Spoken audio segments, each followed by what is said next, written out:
Hey guys, today I'm sharing some of my favorite tips and simple exercises to help you improve your painting skills, especially if you're just starting out. Trust me, I've been there.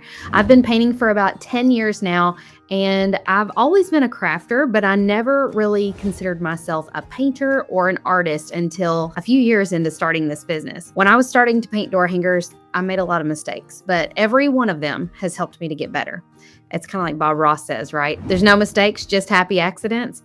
I have found that to be so true as I have improved my painting skills, learned new things, and every project teaches me something, especially when it's something that's getting me outside my comfort zone. So I'm hoping that today you will glean a little bit of wisdom from my mistakes over the last 10 years, and it's going to help you become more confident and improve your painting skills. Let's start off by talking about choosing the right paint colors. I have a ton of paints hanging up behind me, over here on the wall beside me, and I even keep a rotating tiered tray of them right here on my desk so they're right at my fingertips. But when I first started out, I was working with a hodgepodge of paints that were given to me by my mother, donated to me by people who no longer craft, or things that I had picked up at Walmart and the dollar store, anywhere and everywhere that I could get paint cheap, even thrift stores. And when you're working with that kind of odd collection of paints, you're gonna get some inconsistent results. One of the things that I noticed was that the cheaper paints often don't have consistency in the thickness. There were many times that I would leave my paints and things in my car as I was, in between paint parties. And that was a big no-no because some of those paints got too hot in the car and got really, really thin, like water thin,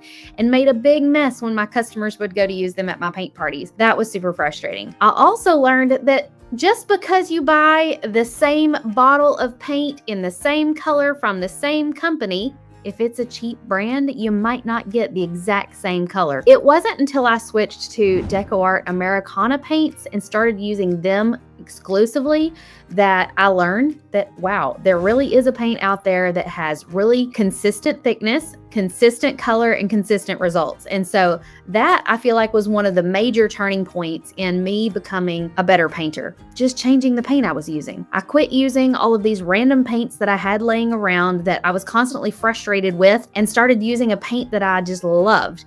And I got to know my colors. I got to know exactly, without even looking at the bottle, looking at it on somebody else's project, they would say, "Hey, do you know what paint color I used? Because I walked over there to the paint table, I got a little bit of it, and now I don't remember what color I used, and I need some more." I could look at that color and go, "Ooh, that's Bahama blue. You need some more of this." And I would just pull it out and they'd be like, "How do you know exactly what color that is?" And it's because I really got to know my paints. I got to know the brand I was working with and the paint color names.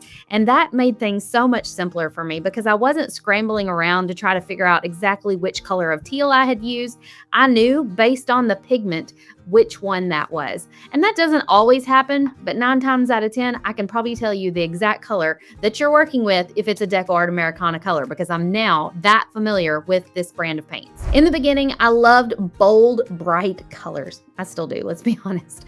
But everything I painted felt like it was competing for attention. I learned that it's all about balance. You got to pick a few bold colors, but then you got to pair them with some colors that are softer to make your design pop. Back then, I would probably choose a bright pink and a lime green and a bold purple and a bold blue and a bright orange and a bright yellow, and it looked like a psychedelic neon sign by the time I was done, and you didn't know where to look first. Now I know, if you look at the design behind me, that if you pick a couple of bold colors to kind of be the focal point of your design, you can pair that with some softer tones and really create an overall pleasing to the eye design that's not going to overwhelm the viewer.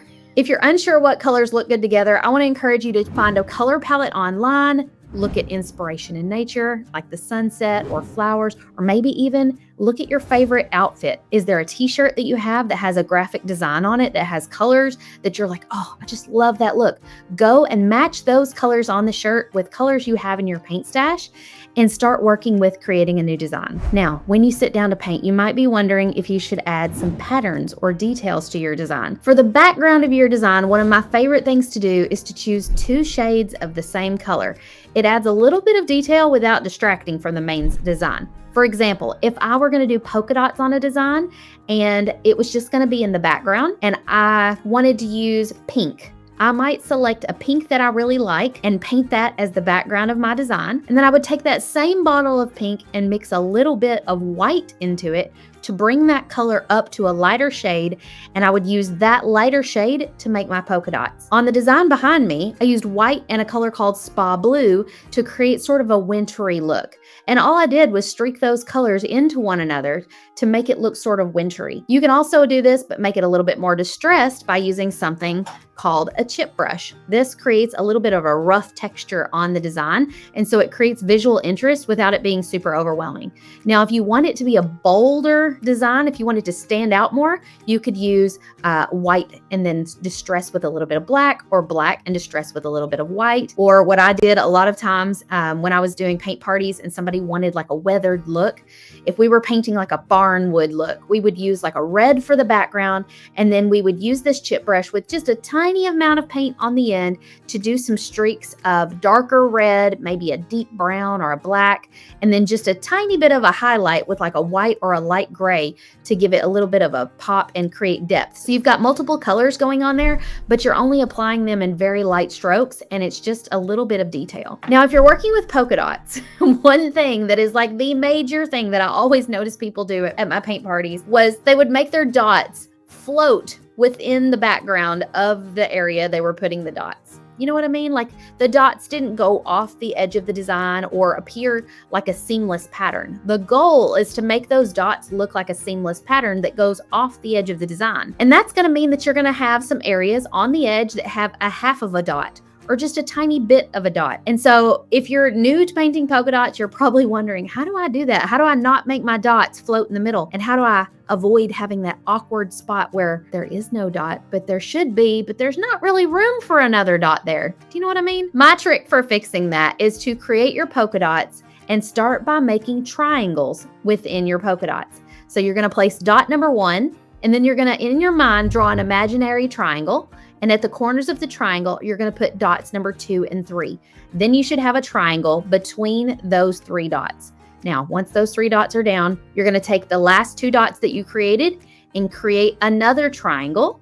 And so you'll be creating a new dot for the 3rd point. And you just keep building out a triangular pattern across your entire design until the entire area is filled with dots, to include some going off the edge. Now, this could be to fill an entire background of a circle. It could be to fill an area within a letter, like the W behind me.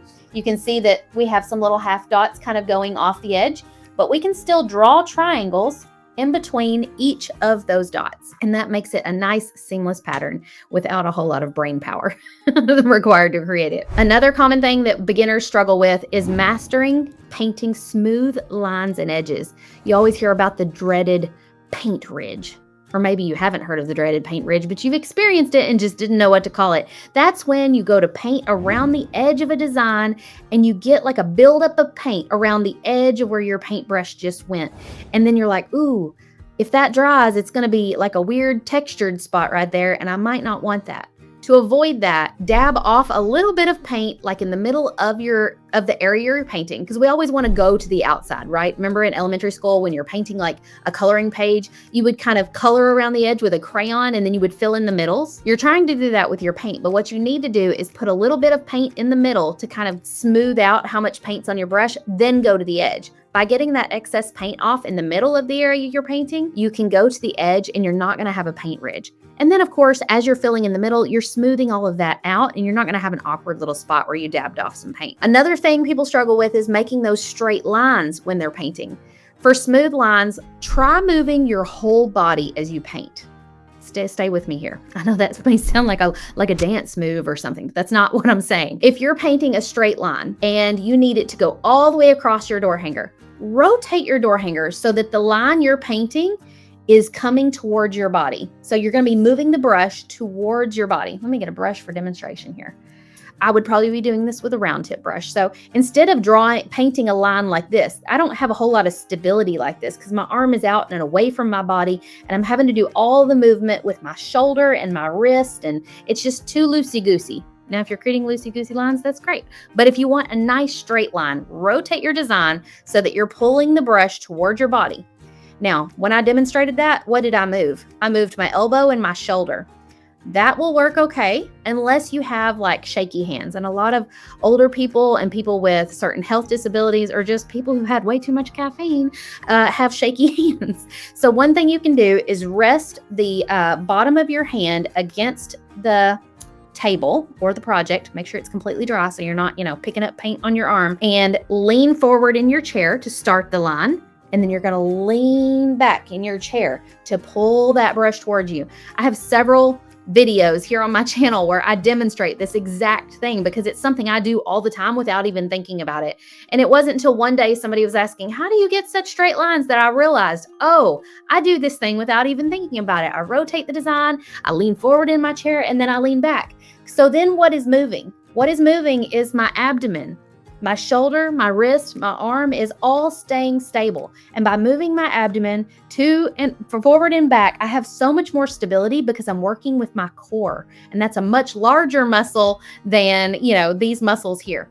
So that's just a little pro tip there for you. If you ever need to paint a straight line, give that a try. And don't worry, if your lines aren't perfect, you can touch those up in the end. You might even find that you don't even need to fix them. One of the things people often do that ends up taking them so much time is that every time they make a tiny mistake, they're like, oh, wait, I got to get like a little detail brush and I've got to go back and just touch that up just right there. Don't worry about touching all that up while you're in the middle of your project. Unless it's just a disaster and you've like created a big mess for yourself, save those little touch-ups until the very end. And you might find that something else is covering that up and you don't even notice it anymore. And so that is going to save you a ton of time and a lot of headache. If you struggle with brush control and you feel like you always have the paint going where you don't want it to go, consider where you're holding your paintbrush. Are you holding it way up here like this? Is that how you would hold a pencil? Or are you holding it down low like this? There's a whole lot more control when you hold your brush down near the ferrule. That's what this metal area of the brush is called.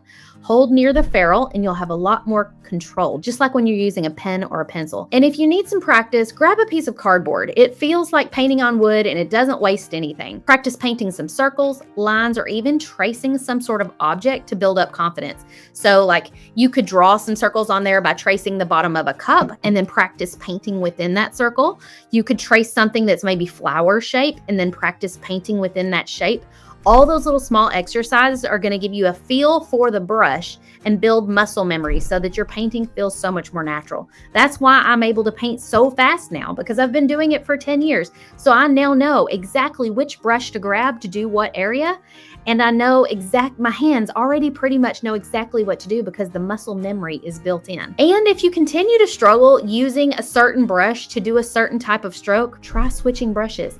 If you've been doing everything with a round tip brush, try switching to an angle tip brush. Or if you've been doing everything with an angle tip brush, try switching to a filbert tip brush or a flat tip brush. I have come to know that over the years, I prefer using flat tip brushes for almost everything. And just because that's what I do, that doesn't mean that that's what's going to work for you. A lot of people really prefer working with angle tip brushes, and I rarely even use those. So find out which brushes fit you the best and which ones give you the most amount of control. And you're really not going to know that unless you practice like we were talking about. So now we've come to the part about planning and layering your design. Before you begin to paint, you may think, where do I even begin? Like, do I start with the background? Do I start with the outlines? Do I start with the letters? If I'm not working with a laser etched blank, I use a printable template and I trace it onto the wood with graphite paper. But before I do that, you might need to consider whether or not you want to paint the background. Let's take the example that we've been using throughout this whole video, the Let It Snow door hanger hanging up behind me. If you notice, the background of that design is pretty much all one big color. And the colors on top of that all sort of mesh well with it. So if I were going to trace this design on using graphite paper, I would likely paint the entire background that beautiful blue with the white streaked in like we talked about. And then once that's completely dry, I would put my design on top and lay and trace the lettering on there and begin painting Let It and Snow, the different colors. Now, the thing that you need to keep in mind is that if you're going to be painting like the background navy, but you know that you're going to have to do yellow lettering on top of navy, obviously yellow is not going to cover navy very well. So you need to consider whether it's going to be worth your time to paint around those areas that you're going to paint yellow, or if you just want to go ahead and paint the whole thing navy and take the time later to maybe base coat the area that's going to be yellow in white or something to kind of like neutralize that navy paint and give you a fresh color to paint on top of. Focus on painting the parts of your design that feel like they're in the furthest back. Then work your way forward and make sure to save your lettering, outlines, and highlights and any finishing details for the very end. That's what ties everything together and should be done last. And it's in the forefront or the very front of the design. It's not in the background. Just remember, every stroke that you paint is going to help you improve. Don't get caught up in the perfection. Enjoy the process and just have fun. I often tell my students, trust the process. And what I'm saying when I say that is like, trust me to guide you through this project. If you're following one of my tutorials and you're getting frustrated midway through, just take a deep breath, maybe grab a snack. You might be a little hangry. Come back and finish it and trust the process. Trust that what I'm leading you through is going to lead to a result that you're going to be proud of in the end. Overall, I want you to have a good experience. I want you to feel joy when you paint. I want you to feel confidence when you're doing it. I want you to feel proud when the project is complete. If you try any of these tips or have questions, let me know in the comments. I would love to hear how your painting journey is going. And don't forget to hit that follow button because every week we're sharing more door hanger painting tips. See you next time.